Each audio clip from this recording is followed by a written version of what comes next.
Bob, good morning. Nice to see you here this morning, Bob. Thank you for joining us on this beautiful Tuesday morning. Janice, good morning, Janice. Welcome. And Ollie, good morning, Ollie. Thank you for joining us on Zoom. Good morning. Welcome. If you're here on Facebook, type in hashtag live if you're watching live. And if you're watching the recording, hashtag replay. Latara, superstar Latara. Good morning, Latara. Thank you for joining us.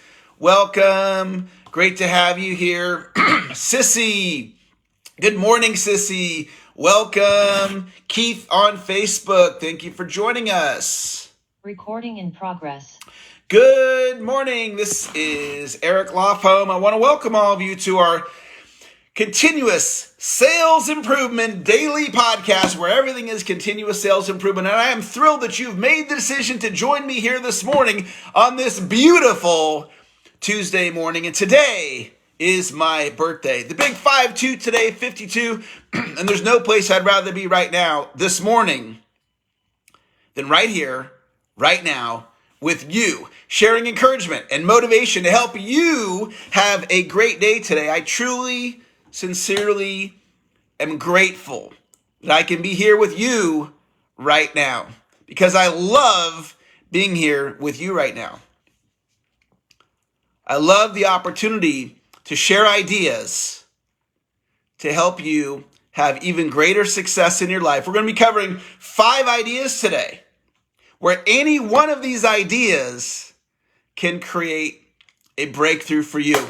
If you're right-handed, take your right hand. If you're left-handed, take your left hand. Pat yourself on the back and tell yourself, great job for being here this morning.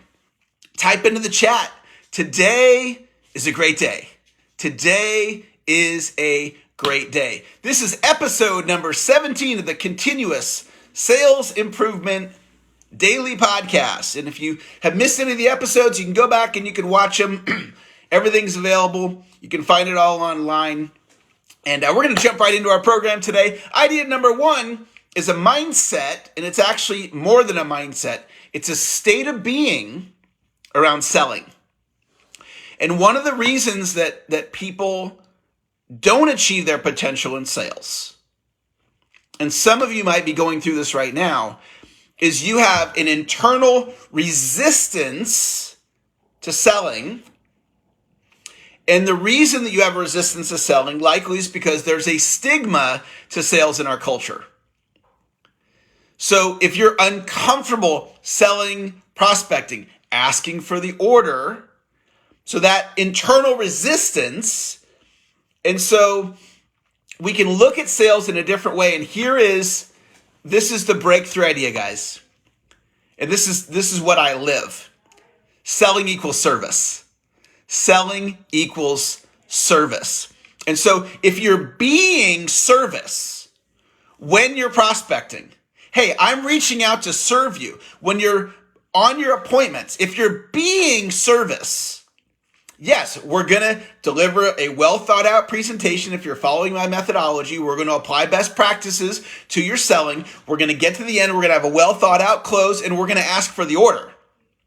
But while you're doing that, you're going to be service.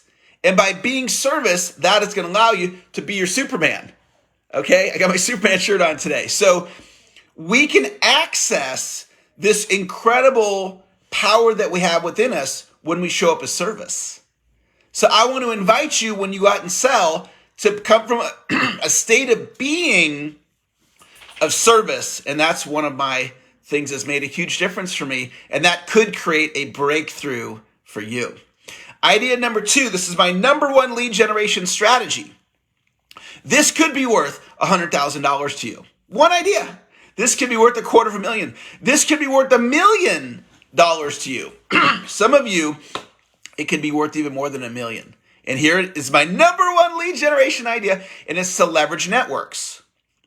So in sales, what we're taught is, give me a lead, and then I'll go sell to that lead. And that's great. I teach that too. Give me a lead, I'll deliver a sales presentation. Do it again. Give me another lead. If you're a real estate agent, do a listing presentation. Okay, did that one. Okay, do another one. A couple days later, do another one. A couple days later, do another one. You're selling cars. You go take somebody on a test drive and sell them a car. You're in network marketing. You're selling your product or you're recruiting into your opportunity.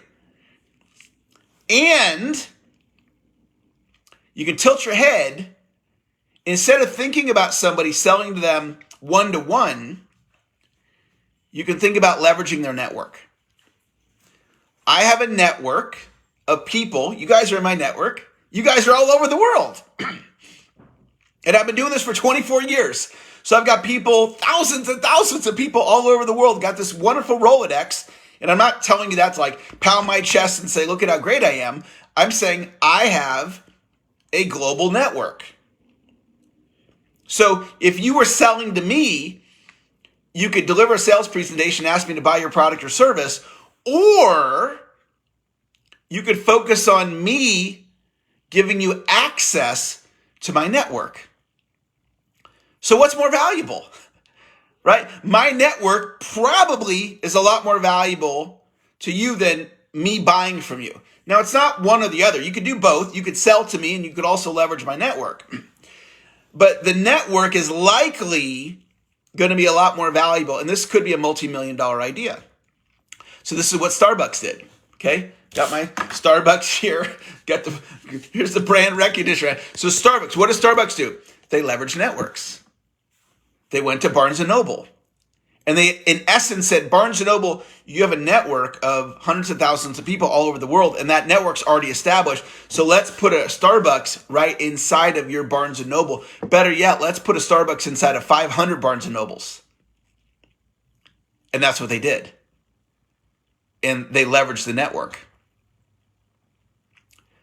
So if you'll just tilt your head, in addition to selling to somebody one-on-one, and you think about their network, that idea could open something up for you. And you could see something in a way you've never seen it.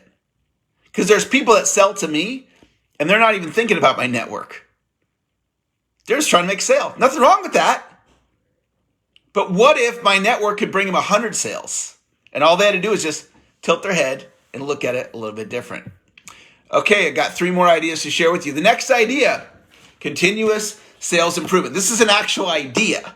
It's not just the book. What is the idea? The actual idea is to work on your skills 15 minutes to an hour or more per week for life. That's the actual idea. Work on your skills. You're doing it right now. You're lifting the weights with me right now. We're lifting the weights, getting better. You're getting 15 minutes better right now. So what do? What does this mean? This is a commitment that you work on your skills for 15 minutes to an hour or more per week for life. And by doing that, that's going to create predictable breakthrough after breakthrough after breakthrough after breakthrough after breakthrough.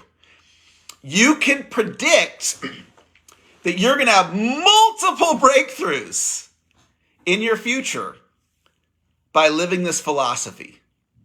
And this is the exact philosophy that I've lived and continue to live that took me from a bottom producer to a master of influence. How did I do it? This is the exact philosophy. That's why I wrote the book about it. So what do we work on for 15 minutes to an hour more per week? 4 things.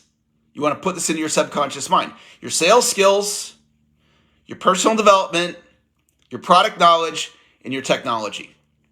Those are the 4 things. And you don't have to work on all 4 every week, but spend 15 minutes to an hour or more per week working on those things.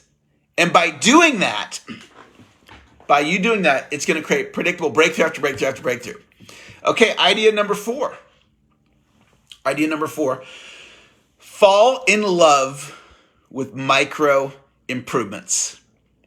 So anything that gets you a little bit better, you want to fall in love with that because listen to this.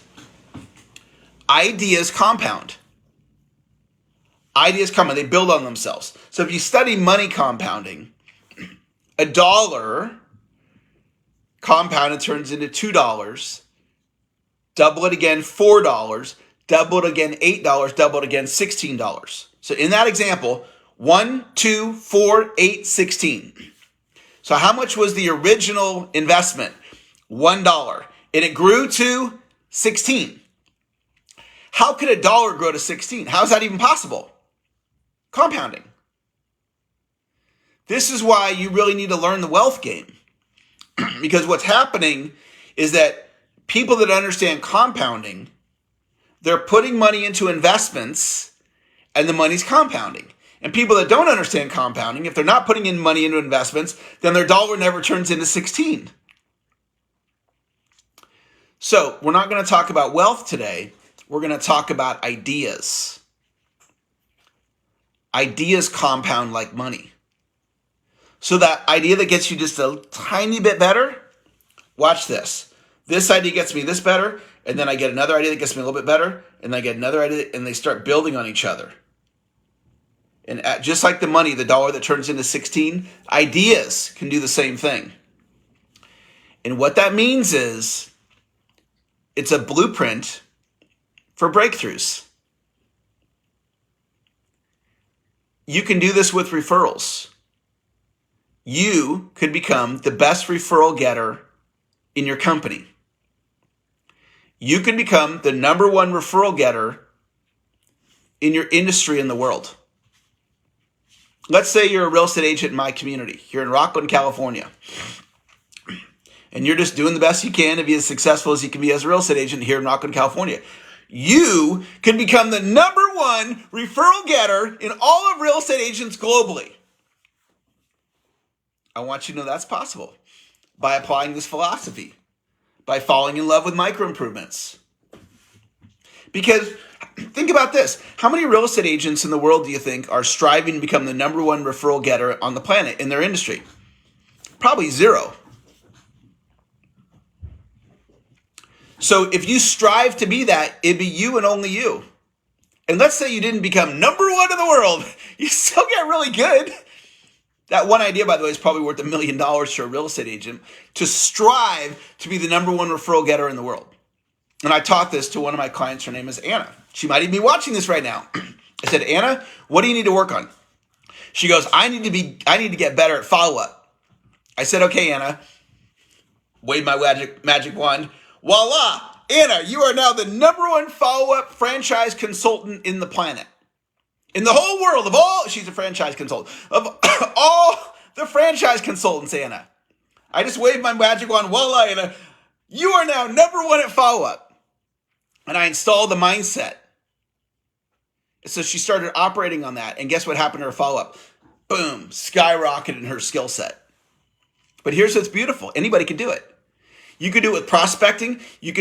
Let's just say you're like, Eric, I don't want to be the number one mortgage loan officer prospector on the planet. Okay, fine. Pick what you want. Strive for it. And you can do it. You have greatness inside of you. I want you to know I believe in you. You have a purpose in life. You have many purposes in life.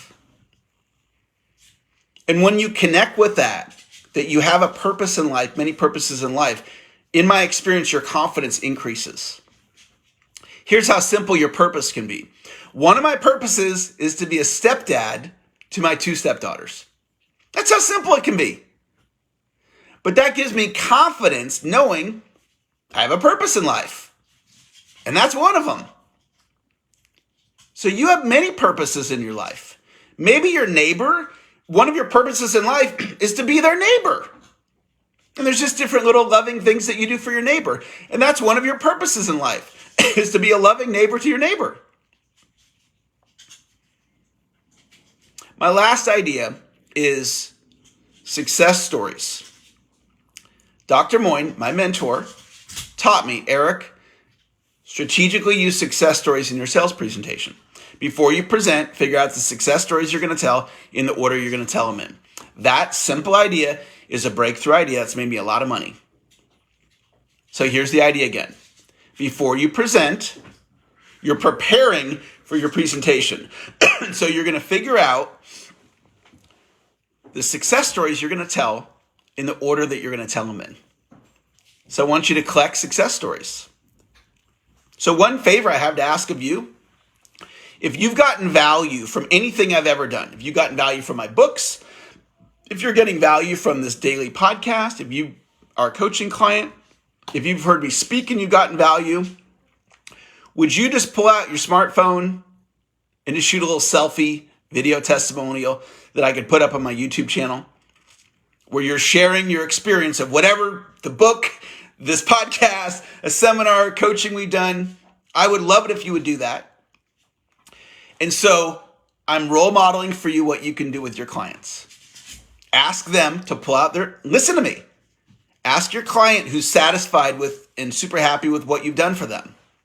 Would you just shoot me a little video testimonial and you put it up on your YouTube channel, or you put it up somewhere where you have it? Success stories. Nothing sells like success. So that is going to wrap up today's Continuous Sales Improvement Daily Podcast. I'm thrilled that you made the decision to join me today. Thank you for joining me. Have a great day. I'll look forward to next time we connect. We'll talk to you later. Bye-bye.